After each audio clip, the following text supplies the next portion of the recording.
Au Soudan, la guerre a déplacé 8 millions de personnes.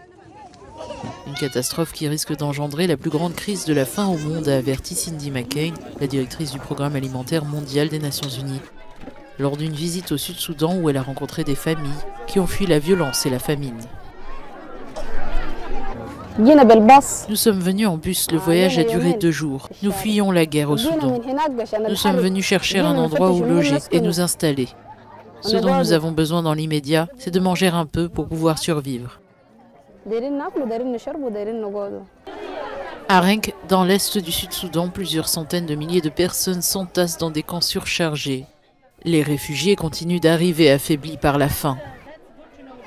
Les taux de malnutrition sont élevés. Les femmes et les enfants sont les plus touchés. Nous leur proposons un ensemble de services à la frontière dès leur arrivée, mais aussi lorsqu'ils se rendent au centre de transit. Les bombardements de civils, destruction d'infrastructures, viols, pillages et déplacements forcés sont devenus le quotidien des 48 millions de Soudanais. Cela pourrait créer la plus grande crise de la faim au monde, selon le Programme alimentaire mondial. La guerre au Soudan pousse des millions de personnes dans une spirale qui devrait bientôt déboucher sur la pire crise de la faim au monde. J'ai rencontré des mères et des enfants qui ont fui la violence à plusieurs reprises. Bien qu'ils aient échappé au combat, ils luttent désormais pour échapper à la faim.